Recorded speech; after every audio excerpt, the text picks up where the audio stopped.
All right. Guys, that's a reminder. While I'm doing notes, you should be paying attention, not talking, not sleeping, okay?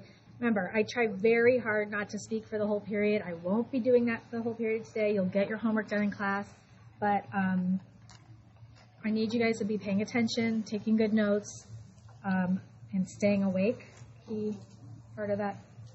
If you remember, yesterday, all of you were here. We did the progress check. Don't forget to get it done. If you didn't get it done yesterday, it's due by Friday, midnight, 11:45 to be exact, actually. 2.8, 2.9 quiz is now open. We did 2.8 Thursday and Friday before the break. It was that green packet I gave you. And then today is one day of 2.9. That's what's on the quiz, okay? It's 10 questions. It's in AP Classroom, and it's open until next Tuesday, all right? So you have a full week, and there is a work day somewhere between now and then. It's either going to be Friday or Monday, so I'm totally fine with you doing it in class. I know some of you like to, so you can work together and stuff. Totally fine with that. Just have a plan B in case you're absent. Like I said, I haven't decided if it's going to be Friday or Monday, the work day. I should know tomorrow, but things happen. You get sick over the weekend. You had planned on doing it on Monday and you didn't. So just make sure you have a plan in place for when you're going to work on that quiz, okay? You could even do it ahead of time and then not submit it and then work on it in class. But at least if you have it done, even if you don't submit it, I submit it for you. When it closes, it submits for you. So that's always a good backup plan too, right? So we are on 2.9 for one day, which is logs, and then we're going to graph logs in 2.10 for a couple days. And so we have 2.8, 9, 10, 11, 12, 5 sections up through 2.12 is our next and final test of the semester, and that'll bring us to the end of the semester. Okay, so we have to get through those sections, and we're going pretty slowly because we have the time, because we don't have exams, so we have time. All right, so what we're doing today is working with logs. Pretty basic stuff. I don't think anyone felt like this was difficult today, but take good notes or some like calculator stuff I have to show you. And this is pretty much a level of Algebra 2. A lot of you are going to have said to me today, past classes, oh, I remember doing this last year, so it's probably going to be pretty familiar to you. And the big thing is that logs are another way. Logs really come from the science world, and you'll see that when we do a word problem in a little bit, but logs are something we use to deal with really big or really small numbers. It's another way of writing that, and you'll see that. Basically, there's two forms of a log. One is called log form, and one is called exponential form, but they equal each other. They mean the same thing. So a huge part of what we're doing today is just being able to take a log and write it in exponential form, or taking exponential form of a log and writing it in log form of the log, okay? So you're going to hear me say a lot, just write it in its other form. Write it in its other form, okay? And let's go down to example 1. I'm going to come back to these properties in a minute, but I want to kind of introduce you to the logs first. The way you would read this is important, okay? The way you would read this is log base 2 of 8 equals or is 3. Log base 2 of 8 is 3, okay? The base is that little itty-bitty subscript number. It should be lower than the word log and the number here, and it's smaller. It's a subscript, okay? So it should show up as such, okay? And log base 2 of 8 equals 3 because if I write it in its other form, it's a lot easier for you to tell that. And I'm going to show you how to do that. We always start with the base, okay? The base is 2.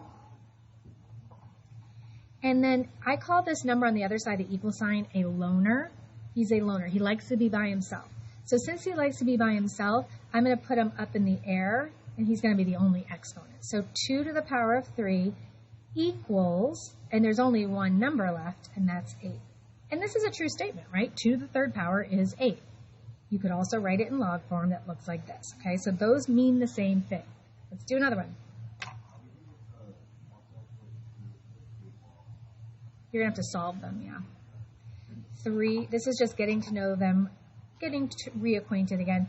Base is what we start with, to the power of 1/2 equals, there's only one number left, the square root of 3.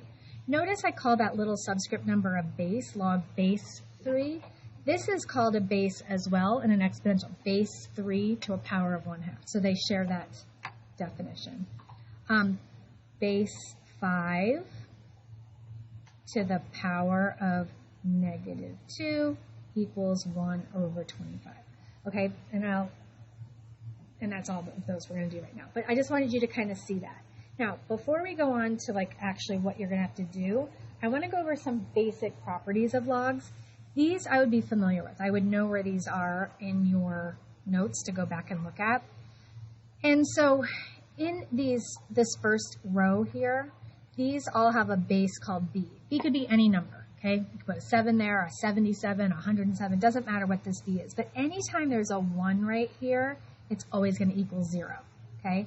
So log base 3 of 1, we always know it's going to equal 0, okay? That's just one of those we need to know. Whenever you see a 1 there, it is a 0, no matter what the base is. This one right here is probably the most important one, the one we're going to talk about the most, and the one I have to remind students about the most. Anytime you have the same base and the same number, so remember, b can be any number, but if they are the same, they like cancel each other out and it becomes 1. That's how I think of it. Like log base 7 of 7, I always think of that as like the fraction 7/7. That's how my mind works. And I remember 7/7 equals 1. So I just remember if the base and that number are the same, it's always going to be 1. As long as they are exactly the same, it simplifies down to 1. It happens all the time. Okay? And we just learned that log base b of b is 1. So think about it. If that became 1, you're just left with y equals y. So let me try and make one up there. Log base 2 of 2. We already know that equals 1. But then if I put a power on that, it looks really weird. What would that simplify down to? Just x, right? Right? Because all of that is 1, and you're just left with an x. Think of it like that. Same thing here. Look at this. And these are a little bit easier to tell when we get into like real numbers, like instead of b's and x's and all that stuff. But if you notice, all of that will become 1. Even though it's written a little bit differently, when you have the same number here and the same number here, you're going to start learning, oh, it just becomes 1. So you're just left with whatever's left, okay? Now, that's that first column. This second row is the same exact thing, just with this weird ln. ln means natural log. Log, natural log. And here's the thing. In 29 years of teaching this, high school math, everyone gets logs. Like, no one, like, oh my gosh, these are so confusing, I don't know how to do it. But the minute I throw natural log in, we lose our minds. So please listen, because natural logs are logs, okay? Don't discriminate against them. If you see ln, it has the same rules, properties. You do the same things with ln's as you do with logs. Why is it called ln? They're just special because they have a base that's not a typical number. Like all of these would have like you saw, log base 2, log base 3, log base 5. Natural log is always a base of something else. Anybody remember what it is in the past? E? It's E. Yeah. So when you see natural log, you will never see a base written next to it, ever, okay? You will just see like that, natural log 7. What that actually means is natural log base E of 7. Oh, I'm so sorry. Sorry. Yeah. So natural logs will never have a base because there's only one base they can ever be, and that's E. You'll never have natural log base 5 or something. That doesn't exist. If it's a natural log, it's a plain old log with a base E. Technically, you could write it like this, log base E of 7. You just don't see, it's just not what's done, okay? If we are going to use a base of E, we just use the word natural log. So looking at this is just like the one above it. Natural log base E, doesn't matter what the base is. Remember, if there's a 1 right here, the answer is 0, okay? This is the other one, just like the one above it. That is a base e, right? So if I have a natural log e, that's the same as natural log base e of e, right? That means the same thing. We just don't write the e. Anytime your base and your number are the same, they cancel out, become 1. So these mean the same exact thing, okay? Again, you will never see the little e written there, ever. It's there, though, okay?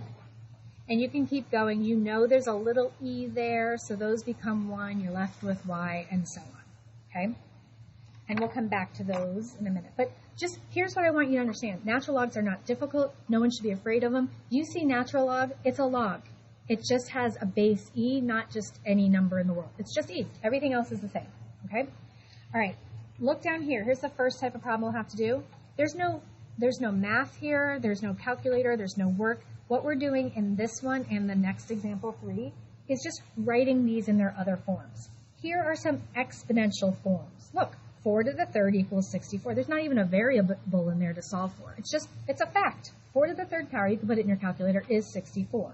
Let's write it in its other form. We're going to write it in log form. So to write something in log form, you start by writing the word log. Okay, you can do that.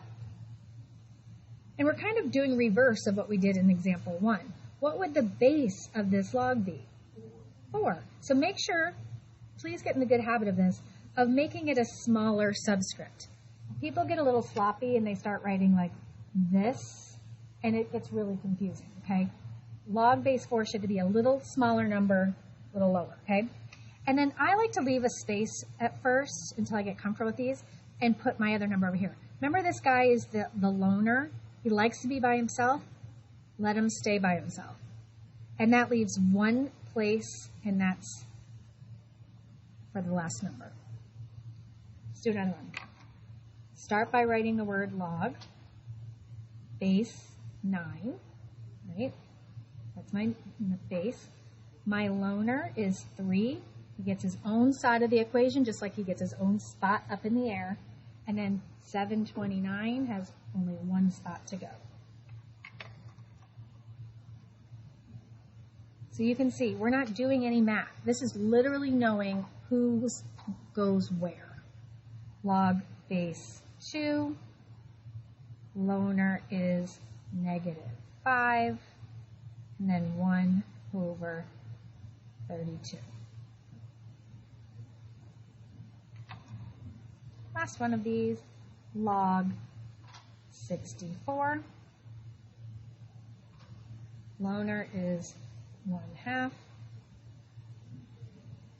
So guys, make sure you understand the order of these, okay? Because it's hard to make a mistake except to just put the numbers in the wrong places. So get comfortable with where every number goes, okay?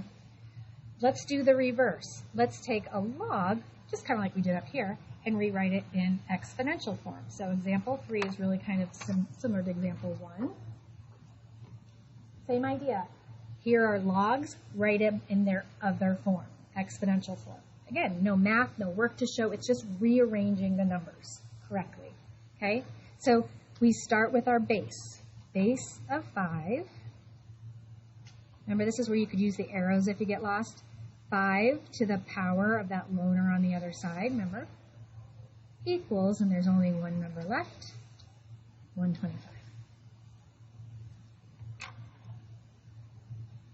625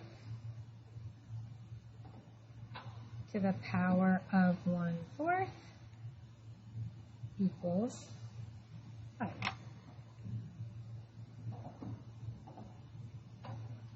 I think we get the idea. These are easy to check too. 1/2 to the -6. If I put that in my calculator, guess what I'm going to get? 64.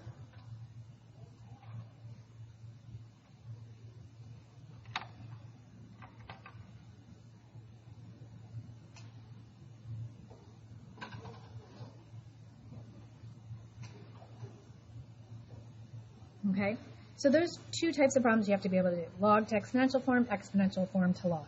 Fine. Now, let me remind you of some things you already know. I'm just going to use this space right here. Okay? if I write this x, does it make sense to you guys all that that also equals 1x, right? X is 1x. It looks really weird for us to write a 1 in front of it, but it does have a 1 in front of it, right? It's not wrong to put a 1 in front of it. Those equal the same thing, okay?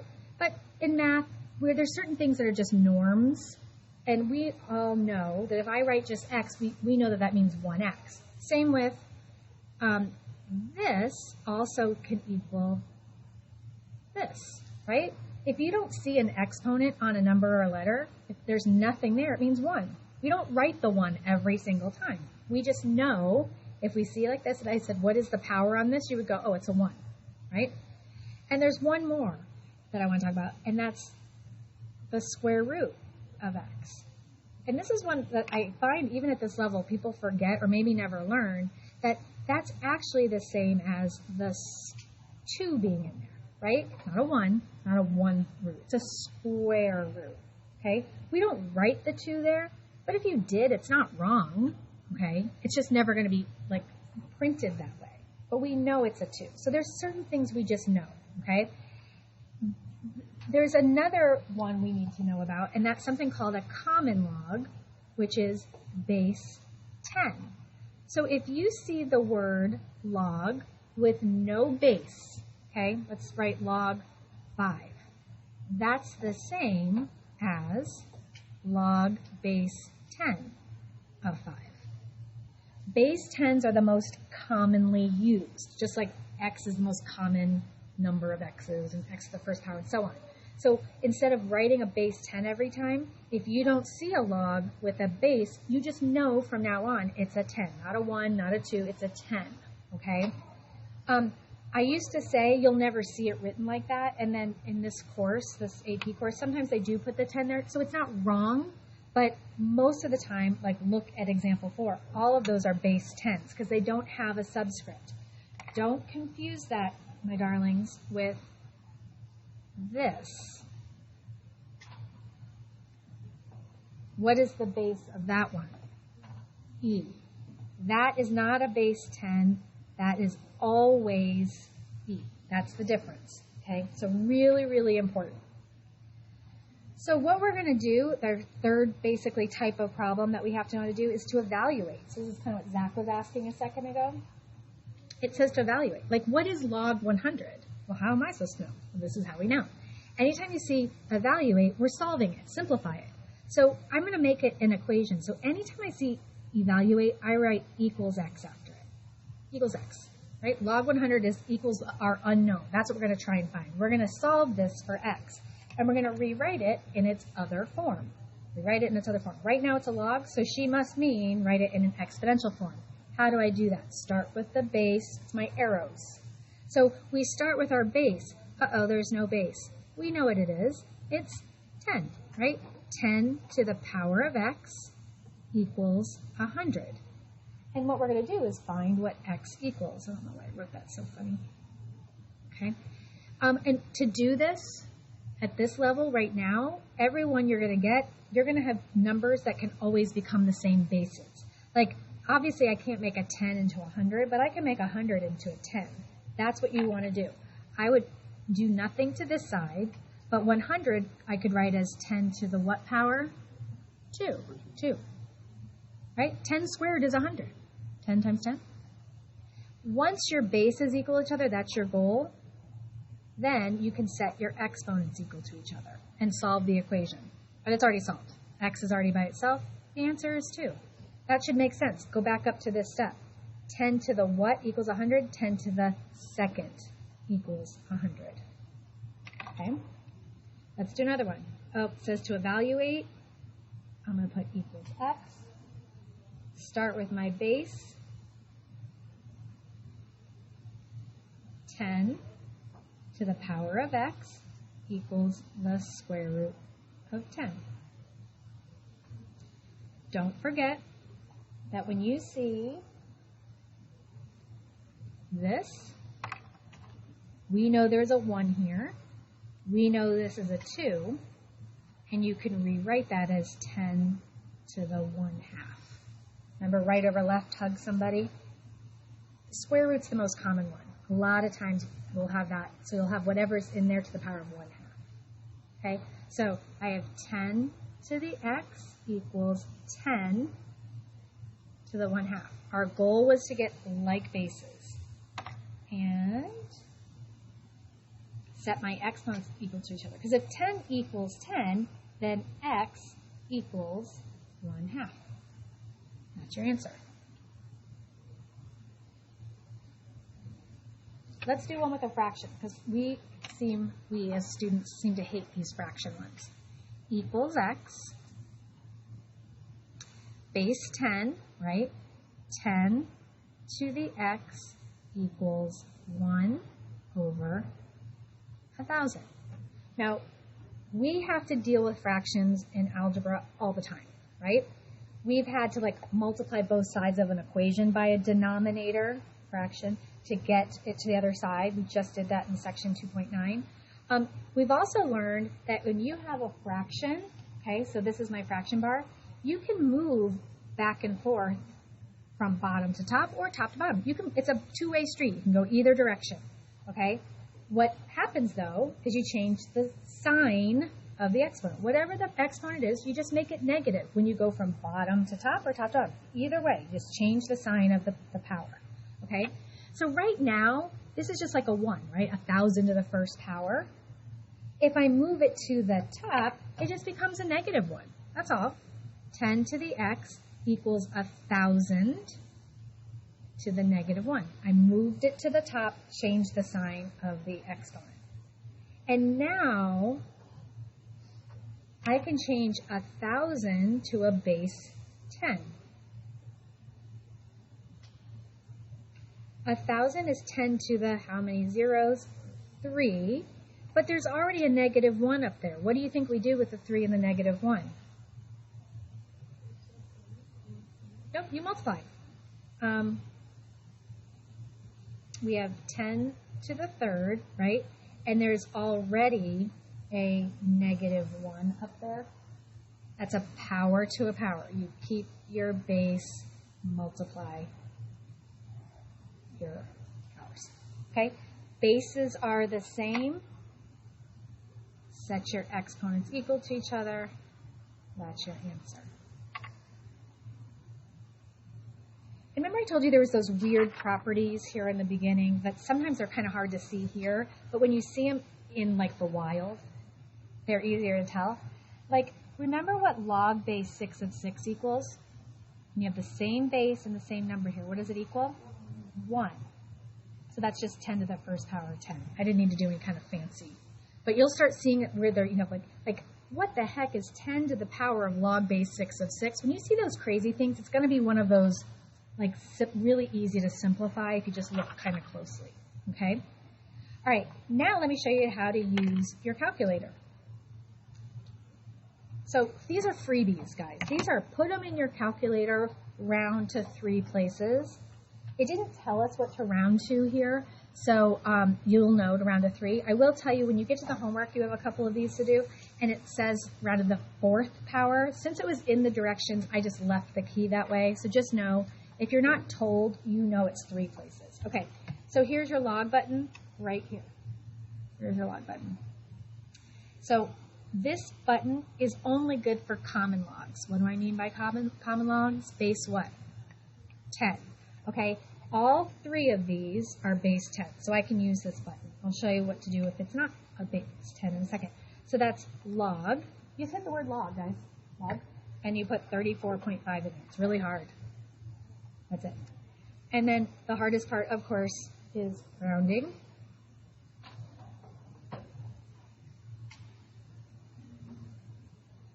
Again, log 0.43.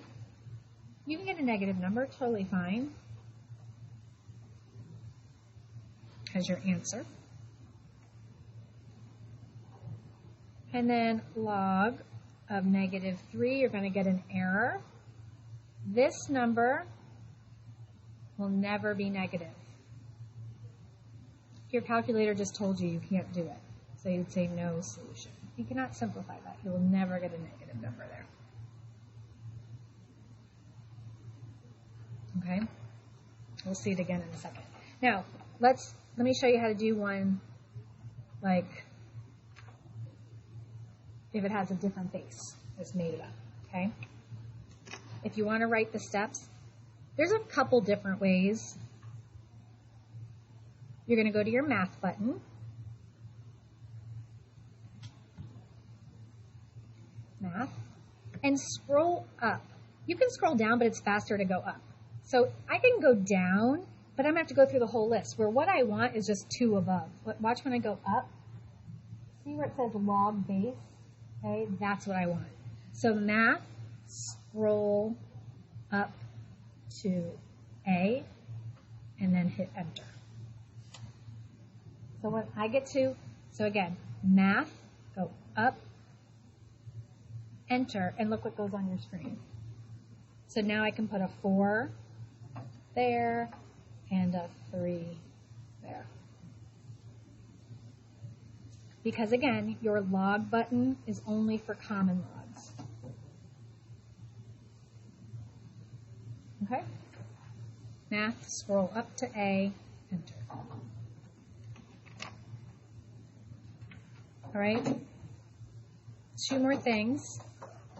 Actually, this example 6 is more of what we've already done, but I would say these are the ones we need the most help with, is evaluating without a calculator. Because, by the way, I just showed you how you could put this in your calculator and you'll get 5 in 3 seconds. You might be able to predict, though, that you won't have a calculator for this. There are some you have to do without a calculator, okay? And that's these right here. So if you see evaluate, remember you're going to put equals x and rewrite it in its other form. So that's 2 to the x equals 32. And if you are given one of these to do without a calculator, I'm not here to trick you, you will be able to find a common base. That's your goal. We need 2 to become 32 or 32 to become 2. In this case, 32 can become 2. And if you don't know, you can use your calculator. 2 to the 3rd is 8. How about 2 to the 4th? Nope, that's 16. 2 to the 5th? Oh, there it is. So I'm going to rewrite 32 as 2 to the 5th. They equal each other, perfectly legal. Sorry, this is an x. Sorry, is that what you're about to say? Sorry about that, that's an x. I didn't mean to put that 2 there, I apologize. 2 to the x equals 32.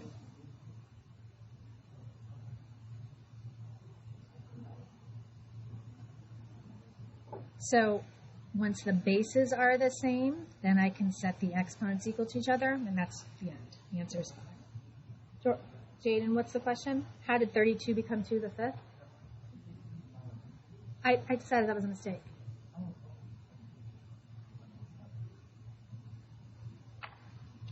Way to confuse you, right?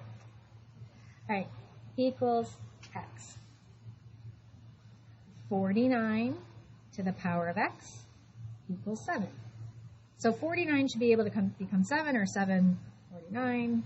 49 can become 7, right? 49 is 7 squared. And there's already an x up there. Let me show the work because it seemed like it confused you guys last time. Right? There's already an x there. I just changed 49 to 7 squared. You don't have to show this step. You can just multiply them. But you should be able to see that that's why we're multiplying. 1 base, 2 powers. We multiply. And what's the exponent on the 7? 1. There's a 1 there. Remember, we just talked about that. We don't always see it, but we know it. If we need it, we can use it, right? And we need it. We need to know that that's a 1 there. Because now the bases are the same. So I can set my exponents equal to each other. And of course, dividing by 2, I would get x equals 1/2 or 0.5. 0.5 would be perfectly fine as well. Okay, be really fast. You're going to miss the word problem. All right, equals x. Let's do another fraction one. The fraction ones seem to be the one that people dislike the most. 1/64 to the power of x equals 4. Now, I'm going to bring 64 up, right? I know Maybe you don't know. I know. Let me show you. 4 to the third power is 64. I can change it now, or I can change it after I move it. It doesn't matter. So I can keep this as 1 to the x over 4 to the third, or I can bring the 64 up, then change it. It doesn't matter, okay? So I'm going to do the latter. Right now it's a 1, right? We just talked about this. We are perfectly legal. We can bring the 64 from the bottom to the top simply by changing the sign of its exponent, okay? So right now it's 64 to the first power. When I bring it up, it's going to become 64 to the negative 1 times x. Because that x is there. Don't ignore them. They just multiply together. And like I just showed you, 64 can become 4 to the third. Remember, I'm not going to give you one that you can't find like basis. I'm not going to trick you yet. Not that there's a trick. There's a way to do it later. So that's 4 to the third. What do you think I'm going to do with the 3 and the negative 1 and the x? They're all multiplied. Right? 4 to the third. Just multiply those together. Equals 4 to the first. Now that my bases are the same, I can set my exponents equal to each other. This is an example of a number you would not write as a decimal, okay? Because you would have to round it. You would hit math, enter, and write it as a fraction.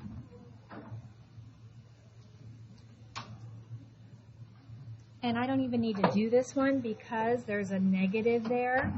There's no solution. The minute you see that, if you wanted to see why, it would be 5 to the x equals negative 25. There's no value for x that I can make this negative. Everyone tries to argue with me when I tell them that, but there's nothing. There's not a number. You can try it. You can spend all the time in your whole life on your calculator trying to find this number to make that true. It doesn't exist.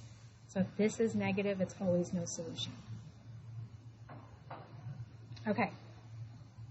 More calculator ones, we don't need to practice those. These are the ones that you would use math, scroll up to A.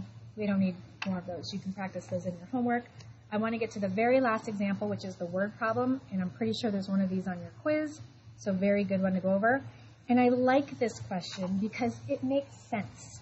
It's a really good, like, oh, that kind of makes sense. Well, at least in my nerdy brain. I kind of alluded to the fact that in math, we work with science very closely, right? And they come up with, a formula. They come up with a formula that compares the intensity between two earthquakes. So earthquakes are measured on something called the Richter scale. You might have heard it. And you'll hear magnitude of this or magnitude of that. Well, what this formula does is uses logs to actually show what is truly happening, how intense one is over another. Okay, and this one's really interesting, I think. So there's this formula that looks pretty complicated. It is the most simple formula probably we'll use all year, to be quite honest, okay? So let me read. How many times more severe was the 2001 earthquake in India? It had a magnitude of 7.9. How many more times severe was it than the 1999 earthquake in Greece? That was a magnitude of 5.9. Well, if you just look at the two magnitudes, the difference between them is 2. So on the Richter scale, which is 0 to 10, they're only a difference of 2 numbers, 2, okay? But what this formula does is actually gives us a realistic view of how much more intense this one is. So this is what we're going to do. So when you see, go silly on science people, they make things so complicated. This I sub 1 over I sub 2 is intensity. This is like our variable. Like you and I as math people, we would write this as log x. What does x equal? X is the difference in the intensity. That's what that means. And all we're going to do on this side is subtract the two magnitudes. 7.9 minus 5.9, which of course is just 2. Now, this is not the answer to the question, because whenever we're working in an equation with the word log in it, we have to solve it without the word log in it. In other words, that phrase I told you I was going to say a lot, write it in its other form. So we're going to rewrite this in its other form and solve for x, which is just this weird little combination of letters, okay? This is just like log x. So the base, remember, is 10. So that's 10 to the power of 2 equals the difference in the intensity. 10 to the power of 2 equals x, or this I sub 1 over I sub 2. So the answer is 100. What does that mean? That means the earthquake, here's me being lazy, in India was 100 times more severe or intense than the earthquake in Greece. So on the Richter scale, it was only two more in India. But mathematically, that's 100 times worse. Think about that in the terms of our natural disasters around here, in terms of like hurricanes. One hurricane being 100 times more, think about that in earthquake. So that's quite a big difference, just 2 on the Richter scale. That's why I like about math. It takes their sciencey stuff and makes it more understandable. Okay, that's it. That's it. So everybody write the assignment down. I think it's on the next page, right? Page 112. 1 through 25 odd and 30. 1 through 25 odd and 30. You should be able to finish it unless you have lots of questions, which I'm here for you.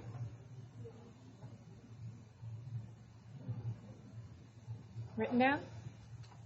Nope, I see some people still writing.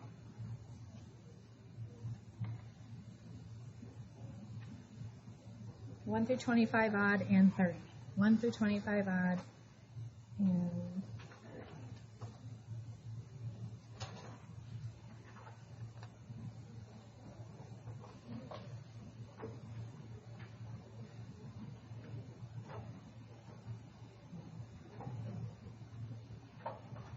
Guys, don't just copy these.